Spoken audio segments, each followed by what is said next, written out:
Sahabat muslim, Allah subhanahu wa ta'ala mengutus nabinya terhadap kaum Sodom, kaum yang melampaui batas. Mereka melakukan perbuatan keji dan tercela, serta seburuk-buruk perbuatan yang belum pernah dilakukan oleh seorang pun di zaman apapun sebelum kaumnya. Ketika turun perintah Allah subhanahu wa ta'ala kepada Nabi Lut untuk berdakwah kepada kaumnya, beliau pun mulai menjalankan tugasnya. Namun apa yang disampaikannya, nasihat dan ajakannya untuk meninggalkan perilaku buruk, menyukai sesama jenis, justru ditolak. Bahkan mereka berani memberikan ancaman terhadap dakwahnya, bahkan atas kelancangan kaumnya. Peristiwa tersebut diabadikan di dalam Al-Quran, di dalam surah Al-Ankabut ayat 29. Datangkanlah kepada kami azab Allah jika kamu termasuk orang-orang yang benar.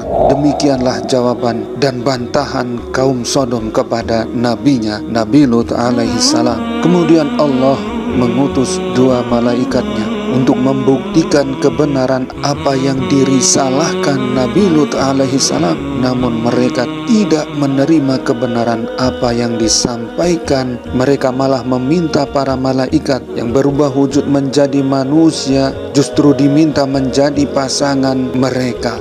Maka Allah subhanahu wa ta'ala memerintahkan Nabi Lut alaihi salam dan sedikit pengikutnya untuk meninggalkan kaumnya dan istrinya, karena dia termasuk kaum yang melampaui batas, kaum yang menyukai sesama jenis, menyekutukan Allah dan berbuat maksiat. Di akhir malam sebelum waktu subuh, Nabi Lut alaihi salam dan pengikutnya meninggalkan kota Sodom, dan sesuai dengan kehendak Allah subhanahu wa ta'ala, datanglah azab yang sangat pedih di waktu subuh, sebagaimana yang dijelaskan peristiwa azab tersebut di dalam Al-Quran. Maka tatkala datang azab kami jadikan negeri kaum Lut itu yang di atas ke bawah, kami balikan dan kami hujani mereka dengan batu dari tanah yang terbakar dengan bertubi-tubi, yang diberi tanda oleh Tuhanmu, dan siksa itu tidaklah jauh dari orang-orang yang zalim. Rasulullah sallallahu alaihi wasallam